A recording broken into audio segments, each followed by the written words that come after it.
Good evening. We are calling this meeting to order.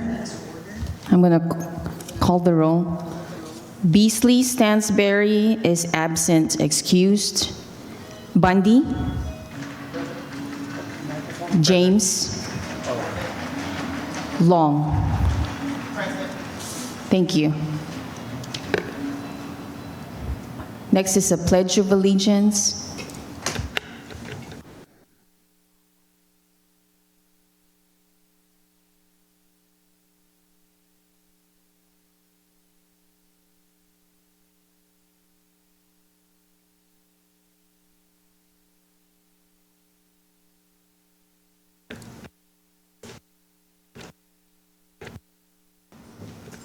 Next on the agenda is a presentation from staff. We have Mr. Guy Rica, our temporary senior community development analyst, who will present a PowerPoint presentation, which you have copies of.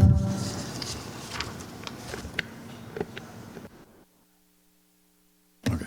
Thank you and good evening. I'm going to go through some slides here, give me some background on this item.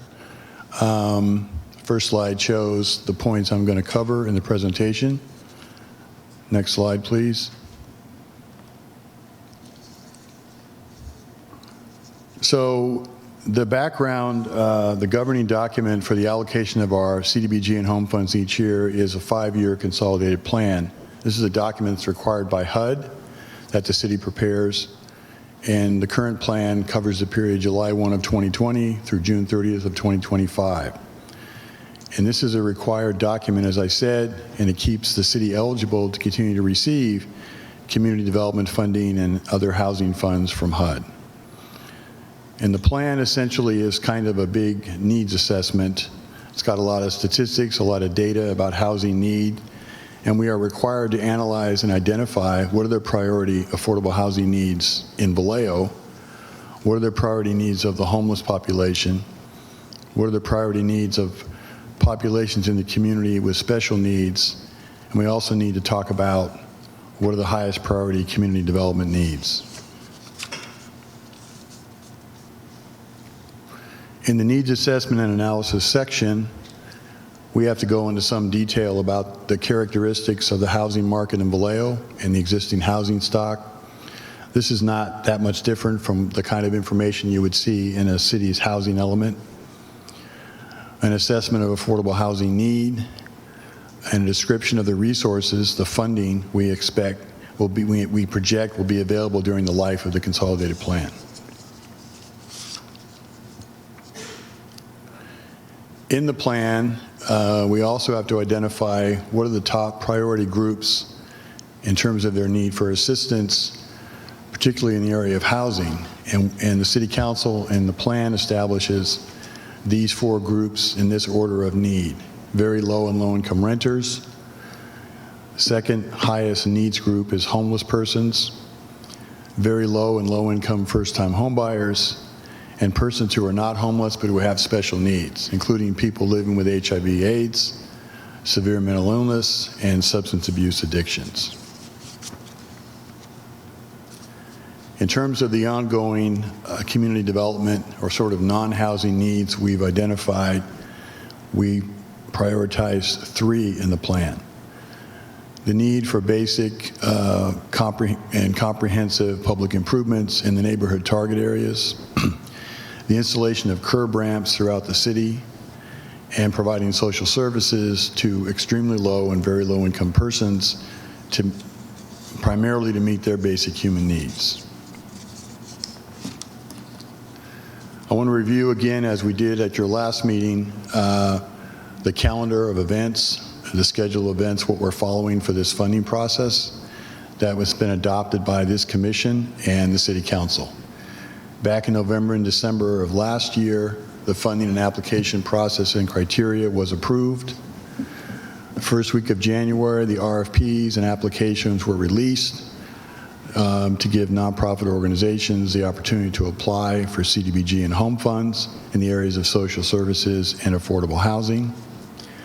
We did hold a mandatory briefing session for the interested applicants on January 13th. That was done over Zoom. February 8th was the hard deadline to return applications for funding.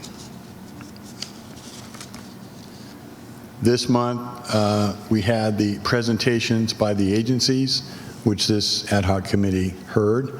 That was on March the 3rd, and you're having this meeting tonight, which I kind of think of as kind of a discussion with staff and a study session, but it is a public meeting to go over and think about and review the input you received, and after you hear this presentation, and begin to consider putting together a funding recommendation for the full commission. So we would expect to go to the commission and the city council for action on the funding allocations by before May 13th, and the start of the new fiscal year is July 1st. There are a few key requirements in the two different programs we're talking about tonight that I wanted to mention. And I wanted to mention these because at the staff level, these are things that we have to screen and consider that informs our recommendations to you. Any activity that you fund or recommend for funding must meet one of the national objectives of the program, and it also has to be an eligible activity. We have to think about timeliness, because HUD has a pretty strict requirement about the timely expenditure of funds each year, and if we don't meet that test, some of our funds are jeopardized. And we also, as you saw in the applications, go into a lot of detail, and the application requirements for the nonprofit organizations and the agreements they will sign later on when they're funded are pretty stringent. Under the HOME program, they also have a requirement and deadline for committing funds and expending funds. We have to match 25% of the HOME funds from a non-federal source for all project costs in order to be eligible for HOME funds. We also have to set aside funding for any qualified community housing development organization, and we have two that are currently recognized by the city as qualified CHODOs. Now, in terms of the funding, this is what we know, and what we know right now is kind of limited. The current budget for 21-22 under CDBG, we have a total amount of new funds of $1,065,713. That was the original budget. But with carryover funds from the prior year that are unspent, our actual total operating budget is more like $1.8 million. And we recently received a notification from HUD that their estimate is that our funds are going to be reduced in 22-23 by about 4.5%. That's our estimate. We don't have the actual award letter from HUD yet. We're expecting to receive that any day now with our actual amount. Under the HOME program, the current amount of new funding was $760,000. The total operating budget is closer to $3 million, $2.9 million. And we've been informed by HUD that they're estimating, based on recent action by the Congress, that our HOME funds will actually be increased for Vallejo by about 11% starting in July.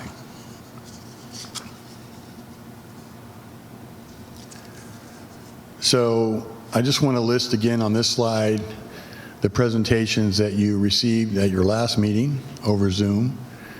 We had 3 social service agencies that presented to you, and you were able to ask them questions and look over their application. The House of Acts requested $50,000, Global Center for Success requested $30,000, and CHDC requested $30,000 for a housing counseling program. So the total amount requested in CDBG funds under the social services category is $110,000. We had one housing project request, which there was a lot of discussion about at the meeting and questions about, the Sonoma Estates project. They requested a combination of funding from a couple different sources, which they said would close their funding gap that they still have of about $1.1 million. So they requested $567,000 plus of CDBG funds and $550,000 of home funds. Now, I want to say a brief word about any performance issues of the current nonprofit agencies. The only social service agency currently funded that applied again is the House of Acts, and they are in compliance with the terms of the agreement, and they're doing well. So the reason I mention this is because if staff had any concerns, if they had any outstanding findings, or they weren't performing, obviously we would make sure we would say that in a nice way, but we would tell you. Under the housing category, the Sonoma Estates project in South Vallejo, as many of you probably know, is a currently funded project. It's ongoing. They haven't broken ground yet to build the 11 units, but we did provide prior funding from Home and NSP totaling $1.1 million. The total construction budget is going to be over $9 million. They are securing, as you saw in their application, they've already got a letter of commitment for the major part of their funding, the major construction loan from Community Housing Capital. But they do have a funding gap, which is why they're coming back to the city. And I think that their expectation, from what I understand, is that if they can close the funding gap, they would hope to start putting money in the ground this fall, by this fall, and then we're looking at probably, as I recall, they said probably a 12-month construction period. Now I want to get to our staff recommendation, which is part of your agenda packet, and it's something you will be able to discuss and ask questions about when we get finished, and certainly it's actually under the next item on your agenda to kind of react to, and you have a resolution to consider. So with the 4.5% reduction that we're anticipating in the CDBG entitlement, that gets us down next year to a little over $1 million, $1,004,533. It's not going to be that exact amount because, as I said, we don't have our final letter from HUD yet, but that's our best estimate right now. We are projecting a conservative amount of program income, so the total amount to allocate we're projecting is going to be $1,019,533, which, as you can see, is different than the $1,065,000. So that's the revenue slide. Now here's what we're proposing for expenditures. We got it broken into two categories: administration and projects. And the program administration budget is $203,907. That amount happens to be 20% of the total amount to allocate. HUD puts a cap of 20% on our program admin budget, as we talked about, I think, in prior meetings when we presented previous things to you. So this is we may not spend $203,000. We probably wouldn't spend that much in 1 month, but it goes for paying other departments in City Hall to support our program. It pays for some of our staff costs. But what we usually do each year is we ask for budget authority up to the maximum. So we have that in place in the budget. Now, in terms of the projects, the housing projects, the social services projects, the good news here is that with the amount that was requested, we do believe we will have enough funding to fund everyone at their full request. That's what we're recommending. Now, the amount we're recommending from CDBG for Sonoma Estates is a little bit different, a little bit lower than what they asked for, $421,000, because we have other funds available under Home, which is being increased, while CDBG is being decreased. And we also want to set aside money, additional funding for the Homeless Navigation Center, which we'll talk about at the end of this part of the presentation. The three social services that presented to you for housing counseling, Global Center, and House of Acts, we're recommending they receive the exact amount they requested. And then we have a fourth category that we've added here. This is from staff in the area of fair housing. And I would just say that fair housing is promoting and furthering fair housing, ensuring non-discrimination in fair housing in Vallejo is a priority of HUD, it's a priority of our office, and it is an eligible activity. So if we set aside $30,000, not to a specific organization yet, but to that category, that activity and it's approved, what we would do is we would identify an organization to work with probably shortly after July 1 and go from there. But this is something that you didn't receive a presentation about or a request for, but it's something that we feel is important. The last thing listed here under public facilities is a homeless navigation center, and we're recommending the balance of $254,000 be added to the project.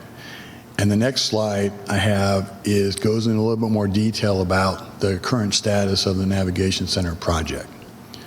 So we made a presentation, I think it was in the November meeting, might have been December, probably November of last year, where we gave you an update on the project, which has been delayed. And most of these numbers are the same. Our projected total budget as of September of last year is still a little over $8 million. We have expended through early March almost $1.1 million. We have a balance needed of $7 million. Now, of the $7 million, we've identified other sources of funding totaling $4.7 million. So we still have a projected funding gap of about $2.3 million. That hasn't changed that much from the last time we gave you an update. And the amount we're recommending to add to that, $254,000 from next year's CDBG funding, would reduce the gap somewhat to about $2.1 million, but we will still have a funding gap. So I think what I'd like to do is pause here, because I've given you a lot of information before I go into home. And also I want to turn it over to Ms. Hayes in case she has anything she would like to add about fair housing issue and or the navigation center in terms of other possible sources of funding. Sure. So the fair housing issue is a service that we've provided for the last several years in our budget. So we'll keep the line item in there. We'll recommend we keep it in there so that we can provide those services, legal services for our community members. And then as far as the navigation center is concerned, budget is largely the same. We're narrowing it down to 2 or 3 different sites at this moment. That funding gap includes some construction, but we're taking an item to the county Board of Supervisors. They have their own ARPA funding, American Rescue Plan funding, and we're going to request about $5 million so that we have operational monies for 5 years, because I think that's probably a sustainable way to go. If we're going to invest this much money, we want it up and running, and then that 5 years will give us the chance to, attain more grants to extend out that timeline. And then that hopefully will close that gap. We're making the request to the county. It's supposed to be going before the county. They told us in April or May. They haven't given us a date yet. So hopefully that will help close the navigation center gap. And I'm available if you have any other questions. Okay, thank you. So I have like 2 more slides left to talk about the home program. I can plow ahead through those unless you want me to stop if you have questions about CDBG, or do you want to just wait till I'm done? It's really, okay. Okay, all right, I'm almost done. So with the home program I mentioned before, we're anticipating an increase of like 11% of our entitlement. So instead of $610,000, which we got this year, it's going to be more like $678,000. We're projecting a conservative amount of program income revenue that will come in. And by the way, what that is normally is we made loans to people to fix up their houses over the years, rehab loans. We've given people first-time homebuyer loans. And if they are able, and these are qualified families that are low or moderate income, and if they're able, then we make them amortized loans, and they have very low payments. And we have a loan servicing agency that we use that collects the funds. And so we get loan payoffs. It's unpredictable. We may get a loan payoff, or money will come in throughout the year, and that's really what we're talking about is principal and interest payments on loans. So the total amount of new funding we anticipate having is $778,000. Now I'll show you this next slide, which is one of the last slides, which is our recommendation for how to break down those in terms of expenditures. The program admin line is $77,000, which is our maximum we're allowed under this program, which is 10% of the total. The Chodo project set aside for construction, it must be at least 15% of the grant, so $101,000 is 15% of that total. And then, as you can see, the balance, a large part of it, $594,000, is almost $595,000 we're recommending for the rest of the funding gap for the Sonoma Estates project. That would be from home funds. And the last small amount you see there is for supportive costs for staff time to support the TBRA program. We have prior year funding available. We're still spending for TBRA assistance. So that's why we're not asking for any new additional funding for the actual TBRA, the actual rental payments. But we do set aside some funding for staff time delivering the program. And when I say staff time, I'm talking about delivery of the project, not pure admin, not admin costs. So that's what that $3,600 represents. So that's that slide. Again, a lot of information, but we did try to get you the packet in advance of this meeting. And your next item on your agenda actually is an action item. And you can certainly ask any questions of us about what we just presented, or any questions about our recommendations and the program in general before you guys, before this committee really begins to talk about it and think about it, and if you want to forward this resolution to the full commission.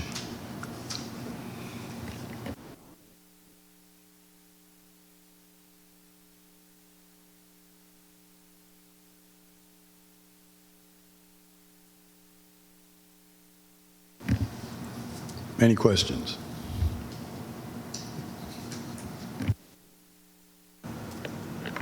Okay. Sorry, I couldn't figure out the system for a bit.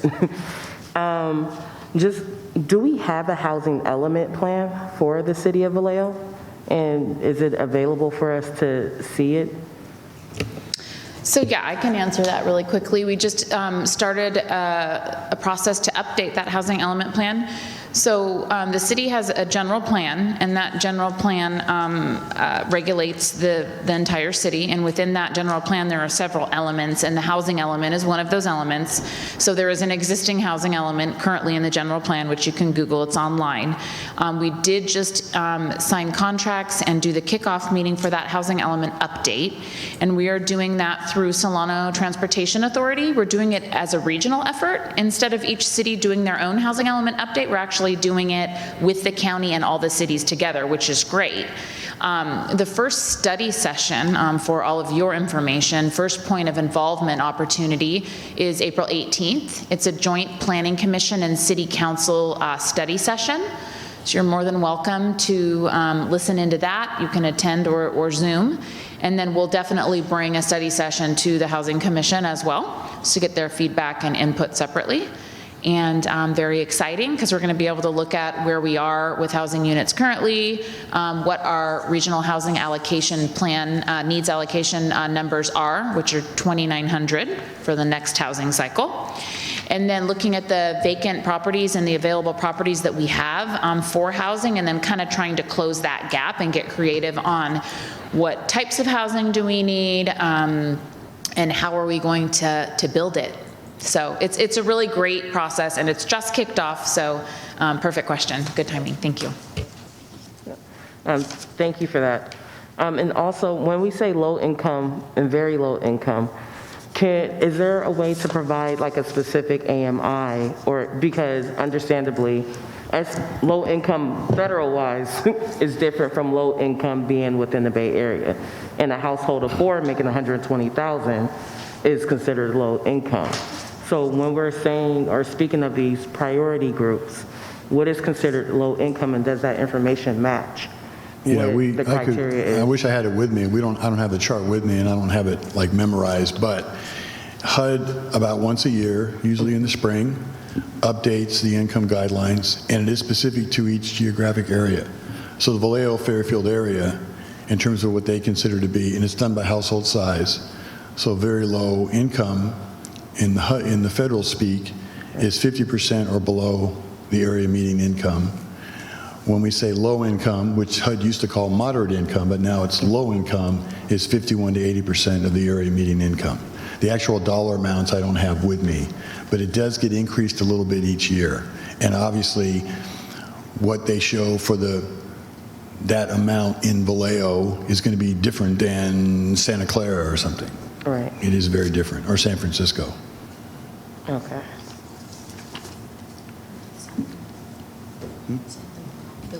Yeah, we can send you the link, send you a copy. We will Okay. do that. Thank you.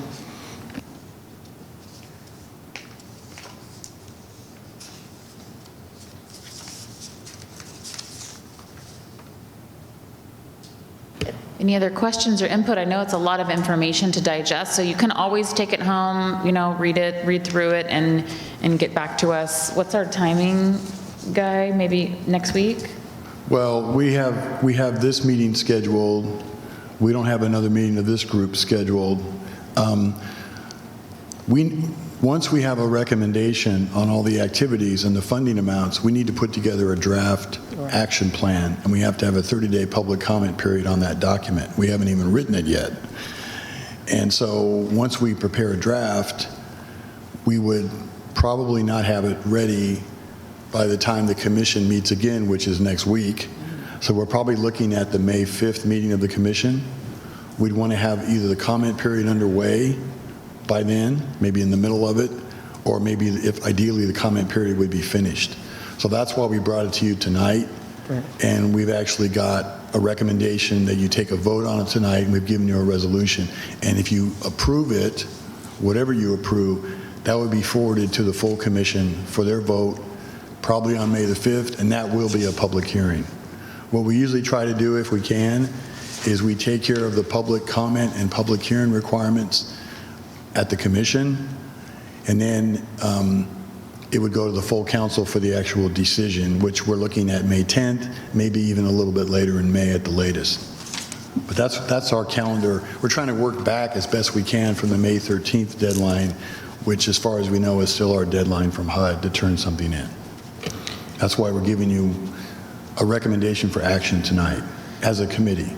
Yeah, and so you can, it would be useful in the next couple weeks if you have input, but you will also be able to input on the draft plan once it's Yes, drafted. yes. But as we're drafting it next week, the week after, if you have anything specific that jumps out at you that you'd like us to consider or include, just reach out and let us know. Okay, and there's just two more things for me. So for the fair housing, just correct me if I'm wrong. I heard that you said that you will identify an agency that will work in regards to fair housing. So would that be in partnership with the commission, or would we be able to hear from the agency before it's chosen, so that way it's a more inclusive process? Yeah, we could do that. I think fortunately, we have at least two agencies that we have funded with CDBG funds in the past. One of them is Legal Services of Northern California, the Vallejo office, and the other one is Fair Housing Advocates of Solano. They're actually based in Marin. They have not submitted anything yet this year, but they are the ones that we've been working with for the last few years that investigate housing discrimination complaints and deal with fair housing issues. We would probably contract with them, actually have an agreement with them, or a group like them. But I couldn't just say it's going to go to this organization. I wanted to put it as a categorical thing. Fair housing is a priority. We want to include that as a social service activity. Whoever ends up doing it is almost secondary. What we care about is that the fair housing be promoted. Okay, thank you for that. Yeah. Thank you for the clarification. And then just the last part with the TBRA. So you said there are already funds for TBRA, correct? And that's why this amount is being recommended? Yeah, the current budget we have for TBRA is over a couple $100,000 right now. Okay. We don't need to add any more to that, but we do need to, it's eligible to allocate some of the funding to staff time. And we actually have timesheets that employees have to complete, which by category lists which program they're working on each hour of the day. So we have to have that documentation. Okay. Thank you.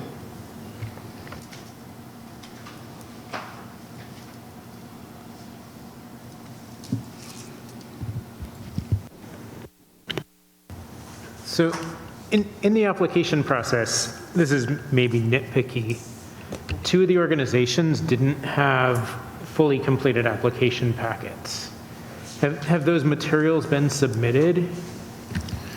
It was Global Center for Success. Yes, in and fact, CDBG. everything was submitted. I did not forward them to you because it was past the deadline, so technically I didn't really have the discretion to do that, and I should have told you about that, but I failed to do that. So they did submit it to us. We do have it. And again, the criteria that's normally established in past years and this year by the council and the commission is that staff has some review, screening of the application documents when we receive them. If we determine that something is substantially incomplete, then we would not even forward it to you. So what does substantially incomplete mean? In my experience, if there's one or two or three things missing and they're not major, I'm not going to get a major heartburn over that. So we forwarded everything to you that we received. But I did know what was missing in the correspondence to you and to them. Now, if there were 8 or 9 or 10 things missing, I would certainly document that and tell you and tell them. We wouldn't have given you the application at all. So were they all perfect? No. But they were substantially complete in our mind. And we got it all. Yeah. And Guy, you did say these are obviously binding contracts. Yes. What sort of incremental performance metrics is the city asking for from the contracted agencies?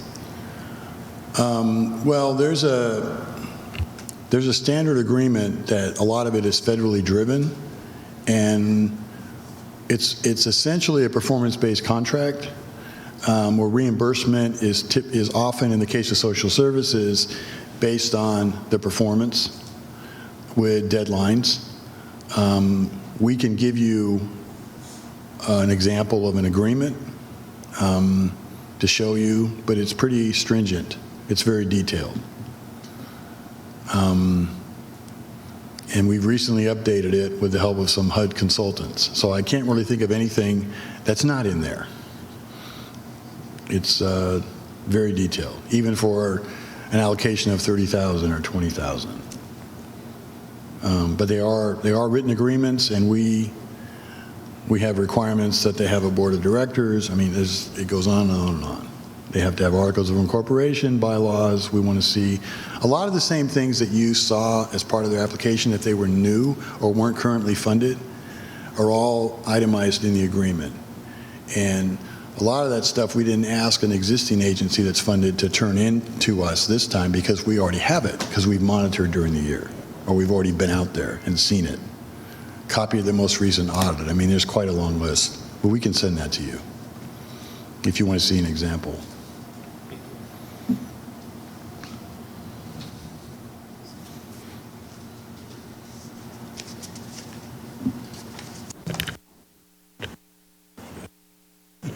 Any other questions, commissioners?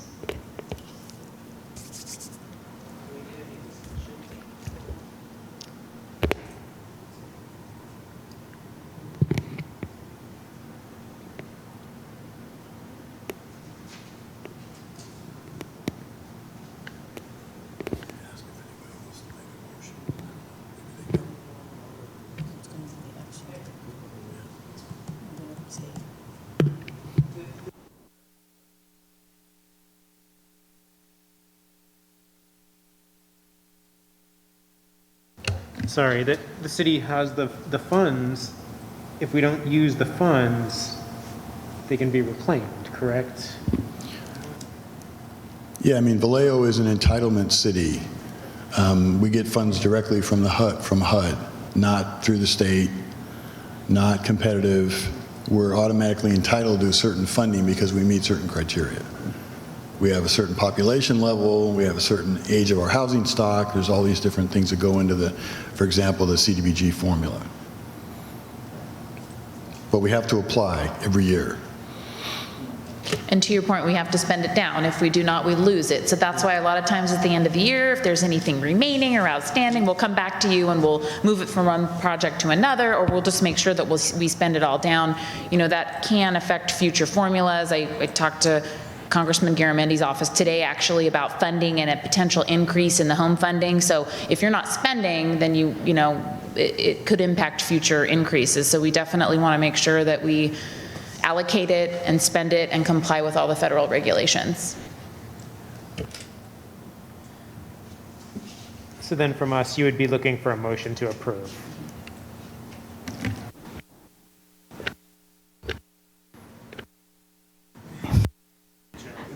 Yes, Commissioner. I think you're on item 5, essentially, which is an action item, and we've given you a resolution to consider. So we would need a motion and then a roll call vote on the resolution. And the resolution basically is to recommend to the full commission that they recommend to the city council that this be the breakdown of the allocations for next year. So it's a recommendation of a recommendation.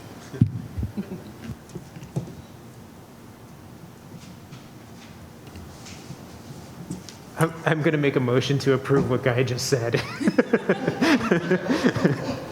to This is recommend being the recorded, right? recommendation. 'Cause I don't remember what I just said. Very good. Thank you. I second that motion.